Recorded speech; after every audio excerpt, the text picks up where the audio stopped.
प्रवास आहे, सुखाकडं प्रवास आहे, आनंदाकडं प्रवास आहे. म्हणजे हे सगळा 18 योनींचा तुकाराम महाराज म्हणतात की जन्मा आलो त्याची आज फुलं झाली साठी, नाही का. आपल्याला अनंत जन्माचा आणि पुढं सुद्धा हजारो नाही लाखो मागच्या जन्मांचा आणि लाखो पुढच्या जन्मांचा प्रश्न सोडवायचा आहे.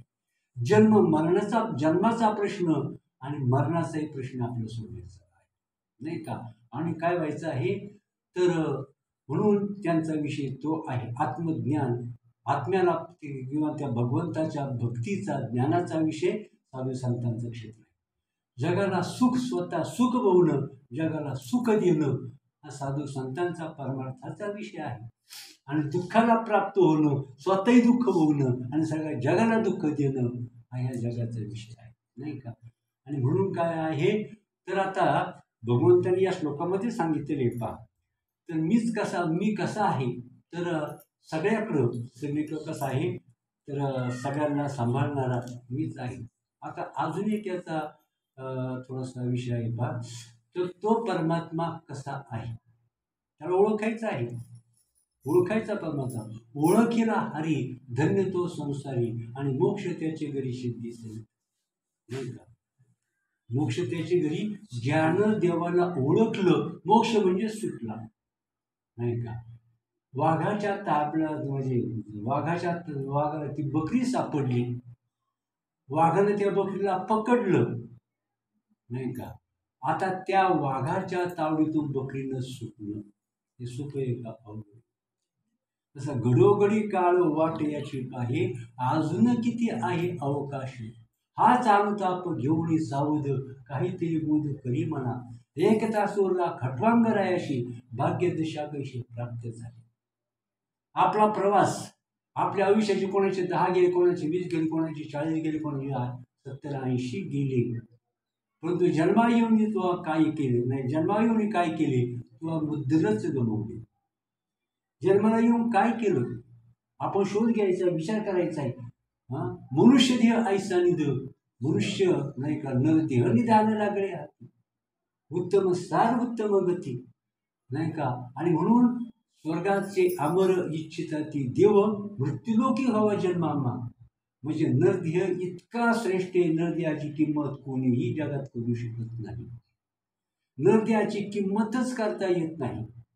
स्वर्गातल्या देवांच्या पेक्षा, इंद्रापेक्षा, ब्रह्मदेवापेक्षा सुद्धा या नरदेहाची किंमत, मग तो भिकाऱ्याचा असो, मूर्खाचा जरी असो, भिकाऱ्याचा असो किंवा राजाचा असो, तरी त्या नरदेहाची किंमत करता येत नाही, नाही का. मग त्याचं कारण काय आहे तर नरदेह निधान लागले हाती. या नरदेहानंच काय करता येतं, नरकरणी करीतो नरका नारायण, पशु का होत पणय्या नरका कुचन होई. पशु का होत पणय्या नरका कुचन होय, नर करणी करे तो नरका नारायण म्हणजे, नाही का. नर करणी करे. मग म्हणून आपण जर चांगलं कर्म जर केलं तर माणसाला उत्तम गती प्राप्त होते. आणि अधम कर्म जर केलं तर माणूस नीच अधम गतीला म्हणजे वाईट अशा प्रकारच्या गतीला, दुःखाला प्राप्त होतो. मग उत्तम कर्म करणं, अधम कर्म करणं. अधम कर्म म्हणजे संसार करून आत्मज्ञानाच्या प्राप्ती करून घेणं, संसार करून भक्ती करणं, याला माहिती उत्तम करणं. आणि केवळ संसारातच घडून जाणं म्हणजे हे नीच आणि अधम आणि विनाशकारी अशा प्रकारचं हे कर्म आहे. मग तेव्हा पाहता मग एक तुम्ही लक्षामध्ये घ्या की आधी कसं असतं, हा प्रवास कसा आहे तुम्हाला सांगतो. हा प्रवास कसा आहे तर आधी बीज असतं, बीजापासून झाड तयार होतं, त्या बीजापासून रोप होतं, अंकुर होतो, अंकुराचं रोप होतं, रोपाचं झाड होतं, झाडाला फुलं येतात, फुलाला पुन्हा फळं येतात आणि त्या फळापासून काय होतं पूर्ण प्रवास. बीजापासून बीजापर्यंतचा प्रवास म्हणजे पूर्ण प्रवास, नाही का. आपण आलो आत्मस्वरूपापासून आपला उदय झाला आणि हा आपला आपण कुठून आलो, आलासी कोठूनिया लसी कोण्या रे ठाया, घरदार नव्हे तुझे अवघी लटकी ही माया. आपण कुठून आलो आणि कुठं जायचे नदी कुठून आली? समुद्रापासून आली. समुद्रापासून आली म्हणजे ढग आले, पाऊस पडला, नाही का? म्हणजे नदीचा उगम कोणता? समुद्र. परंतु तो पाऊस सगळीकडे डोंगर, खोऱ्या, नद्या, नाले, शेती, वाडी, गावं अनेक ठिकाणी तो पाऊस पडतो. मग तेच पाणी पुन्हा समुद्राला जाऊन आलो कुठून? समुद्रापासून. गेलो कुठं? समुद्राकडे, नाही का? तसं आपण आलो कुठून? ब्रह्मस्वरूपापासून. जायचंय कुठं? ब्रह्मस्वरूपाकडे. हा योग्य, उत्तम आणि पूर्ण प्रवास.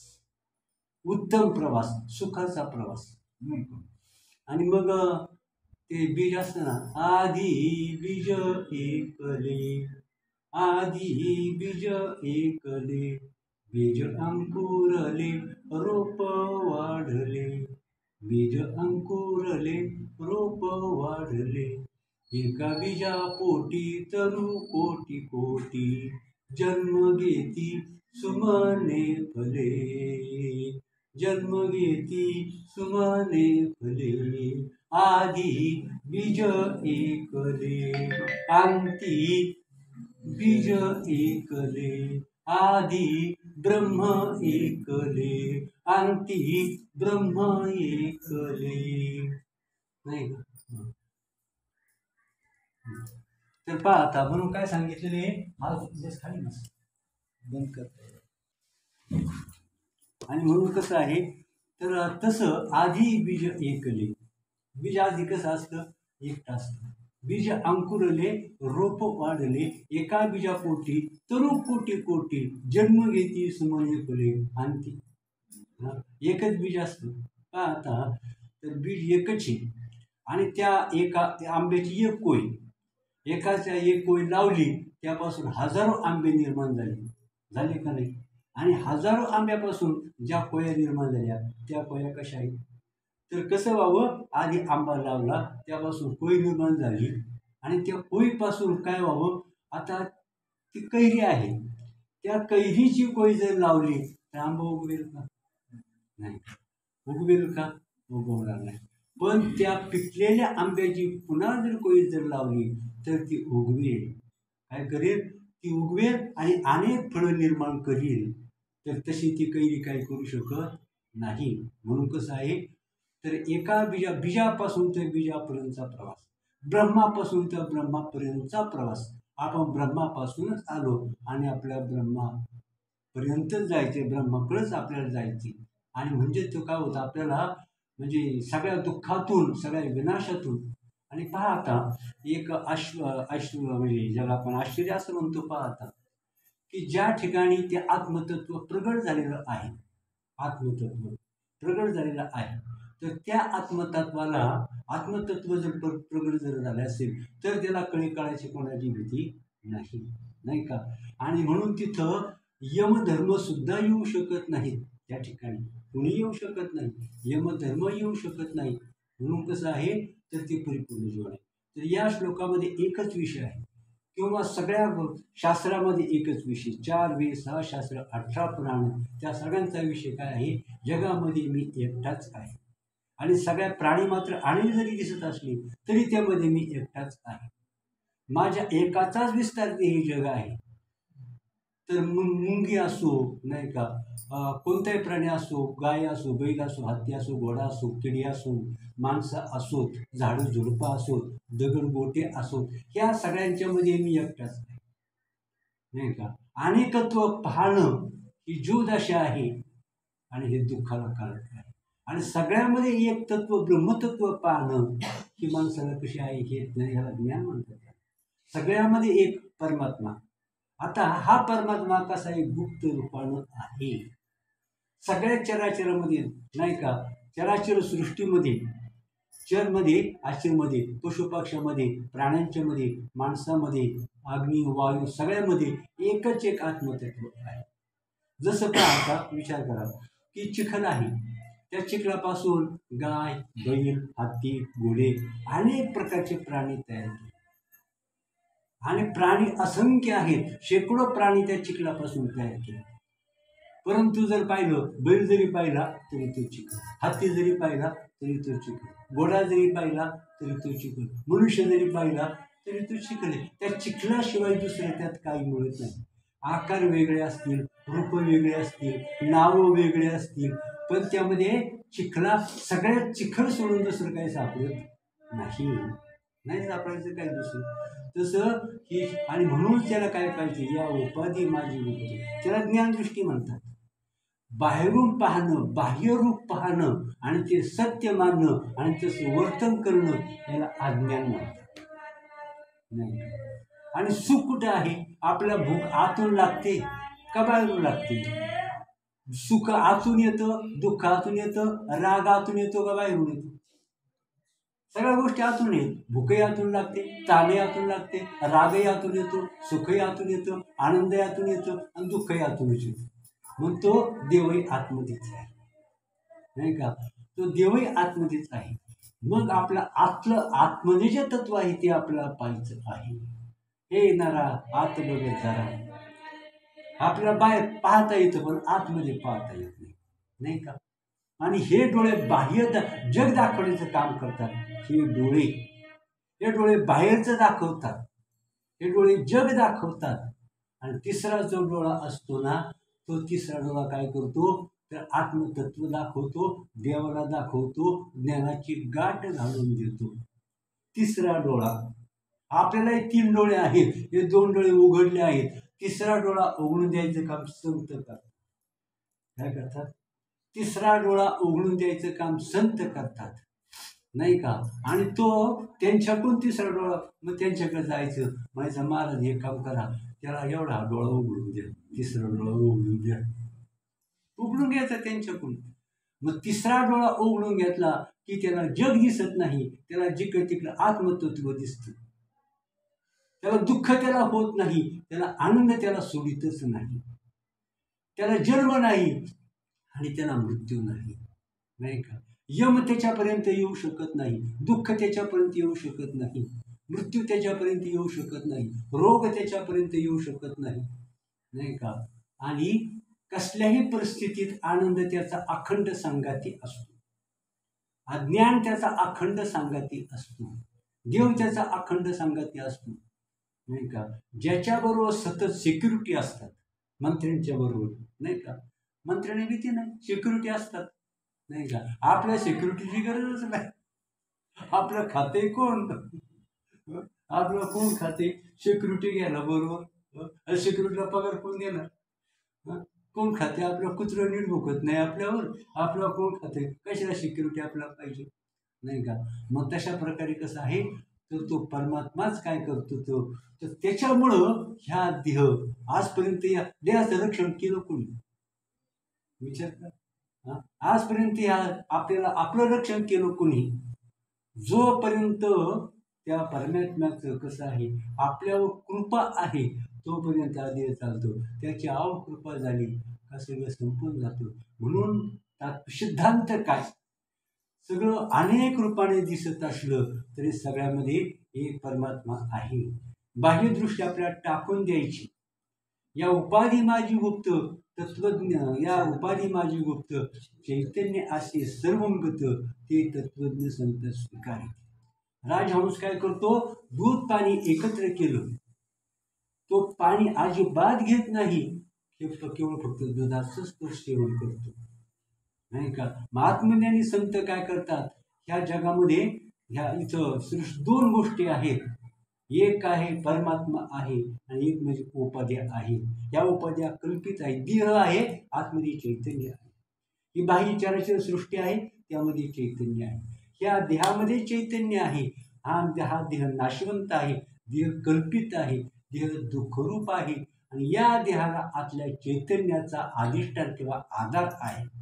या आत्मतत्वावर देह चालू आहे, नाही का? आत्मतत्वावर देह चालू आहे आणि हा देह कसा आहे, कल्पित आहे. हा या तसं जर पाहिलं, शास्त्राचा खोल सिद्धांत जर पाहिला, एका जनार्दनी विश्वव्यापक हा देव एक, नाही का? एका जनार्दनी विश्वव्यापक हा देव एक एक पात अवघे स्वप्नवत वाहून आकाराशी कैसा ठाव, आकाराशी कैसा ठाव, देह प्रत्यक्ष झाला वाव. देह हा सत्य नाही, कल्पित आहे, क्षणभर केवळ भासणारा आहे, परंतु याला अस्तित्व नाही. ज्ञान, ज्ञान काय सांगतोय? फक्त परमात्माच या जगामध्ये आहे, दृश्य जगामध्ये मुळीच नाही. उपाधी ही अज्ञानाचा परिणाम उपाधी आहे, ही त्रिपुटी आहे, ही सत्य नाही, हे स्वप्नवत आहे. नवे नवे हे स्वप्नच आहे, नाही का? हे स्वप्न आहे. आणि स्वप्न जसं पूर्णपणे खोटं असतं आणि मग जगाचा जेव्हा संपूर्ण लय होतो, मग कसा जग म्हणजे दुःखानं युक्त, विनाशानं युक्त, दुःखानं युक्त, विनाशानं युक्त. मग ह्या जगाचा जेव्हा लय होतो, मग तेव्हा ते ब्रह्म प्रगट होतो. जगाचा लय होतो, ब्रह्म प्रगट झालं, नाही का? आणि ब्रह्म जेव्हा लुप्त होतं, लोप पावतं, तेव्हा मग चराचर सगळे जग दिसायला लागतं, नाही का? ज्याची बाह्यदृष्टी म्हणजे जगदृष्टी आहे, अशी दृष्टी आहे, त्याला जगच अनुभवला येतं, त्याला सुख नाही. म्हणून आपल्याला काय करायचं आहे? या डोळ्याचं ऑपरेशन करून द्यायचं. आणि आपल्याला काय करायला पाहिजे? हे डोळे फक्त जग दाखवतात, देव दाखवत नाही, नाही का? मग आपल्याला काय करायचं आहे? साधू संतांना काय दिसलं? मग देवच दिसला. तुकारामाला म्हणतो, जेथे जातो तेथे तू माझा सांगाती, नाही का? चराचर, त्यांना चराचर म्हणजे त्याला ज्ञानदृष्टी म्हणतात. ती ज्ञानदृष्टी असल्याशिवाय जन्ममरण टळत नाही, दुःख टळत नाही, त्यास आत्मसाक्षात्कार म्हणतात. आणि म्हणून आत्मसाक्षात्कार झाला की तो त्रैलोक्यातील तोच एक भाग्यवंत, धन्य जगी तोच एक हरिरंगी नाचे, रामकृष्ण वासुदेव सदा स्मरेवा. मग आता एक 2 मिनिटांमध्ये आता आपण विषय झालेला आहे. मग तो आत्मा कसा आहे एवढं आपल्याला फक्त समजून घ्यायचं. आंधळे होते, आंधळे हत्ती पाहायला गेले, नाही का? आंधळे हत्ती पाहायला गेले, 4 आंधळे होते, त्यांनी हत्ती पाहिला. कोणी हत्तीचे पाय हाताला लागले, त्यांच्या काहींच्या हाताला हत्तीचे पाय लागले, काहींच्या हाताला हत्तीचे शेपूट लागलं, काहींच्या हाताला हत्तीचं पोट लागलं, काहींच्या हाताला हत्तीचे कान लागले, काहींच्या हाताला हत्तीचं सोंड लागले. ज्यांनी हत्तीचे पाय पाहिले लागले हाताला, ते म्हटले हत्ती खांबासारखा आहे. त्याने काय केलं? हत्ती खांबासारखा आहे.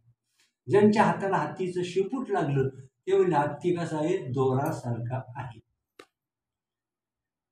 ज्यांच्या हाताला हत्तीचं पोट लागलं, ते म्हणजे हत्ती कसा आहे? पखालीसारखा आहे, नाही का?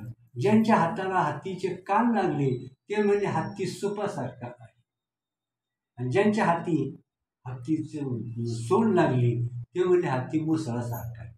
की त्यांच्या चर्चा एकत्र आले आणि सगळे म्हटले, एक म्हणतो हत्ती कसा आहे? मुसळासारखा आहे. एक म्हणतो खांबासारखा आहे, एक म्हणतो पाकडीसारखा आहे, एक म्हणतो दोरासारखा आहे, एक म्हणतो सोपासारखा आहे. त्यांच्यातला एक जण डोळस होता, तो लय खदखदून असला. तर तुम्ही एवढे कसे म्हटलं? तुम्हाला कळलं नाही म्हटलं? एवढे कसे? अरे हे हत्तीचं एक अंग झालं, त्या सगळ्यांना म्हणून हत्ती म्हणतात, नाही का? सगळे म्हणून हत्ती म्हणतात. तसं हे जे सगळं आहे, हे सगळे मिळून भगवंत म्हणतात. भगवंताचं एक अंग नाही. झाडाच्या पान, फळं, मुळ्या, खोड, नाही का? सगळे मिळून ते म्हणतात. तसं हे ब्रह्म म्हणजे सगळ्यांना मिळून हा परमात्मा म्हणतात. ही सगळी उपाधी, या उपाधीमध्ये असणारं आत्मतत्व, या सगळ्यांना मिळून दृश्य आणि अदृश्य या सगळ्या मिळून परमात्मा म्हणतात, नाही का? आणि आता सगळं जरी परमात्मा जरी असलं तरी आपली ज्ञानदृष्टी ही उपाधीला सोडून, उपाधीला भेदून कसं अंतर्भागात जायला पाहिजे. त्यात आत्म तिथं जाऊन थांबली, नदी समुद्राला गेली का थांबते, तृप्त होते. समुद्राला गेली, वाहनं थांबतं. तसा हा जीव आहे, हे मन आहे, हे आत्मतत्वाला जाऊन थांबलं का त्याची आता कुठे धावे मन, तुमचे चरण देखलिया, भाग गेला शिन गेला, अवघा झाला आनंद. आता कोठे धावे मन. मूल आईजवळ गेलं, आता त्यांनी काय करायचं? मग त्या आत्मतत्वाचा साक्षात्कार झाला. आता कोठे धावे मन, तुमचे चरण देखलिया. आनंद झाला. आता कुठे धावे मन, तुमचे चरण देखलिया. मग भावही गेला, क्षीणही गेला, अवघा झाला आनंद. मग आता कसं आहे, अवघा आनंदाचे, अवघेची त्रैलोक्य आनंदाचे. आता चरणी जग हा संतांचा अनुभव. संसार दुःखमुळ चहूकडे इंगळ, विश्रांती नाही कुठे रात्रंदिवस तळमळ. इथं नको नको झाले बा, नाही का? फार नको नको झाले पा. यांनी आमचं, त्यांनी तसं, त्यांनी तसं विचारता सोय नाही. असं वाटतं घर सोडून कोणीतरी निघून जावं, नाही तर आत्महत्या करावं. असं वाटतं पुन्हा घरात येऊच नाही. मग कशाला आला? किती झालं तरी सुटतंय का? बस म्हणलं म्हातारे आता येऊ नको पुन्हा संध्याकाळपर्यंत. म्हातारा दुपारीच मागे येतो. जाणार कुठं? म्हाताऱ्याचे लय हाल असतात. म्हाताऱ्याचे लय हाल असतात. त्याला कोणी विचारित नसतं. हां, तो सगळ्यांनी विचारतो, पण त्याला कोणी विचारित नसतं, नाही का? अशा प्रकारचं म्हणून कसं आहे. तर आता मला सांगतो, मला मंडळी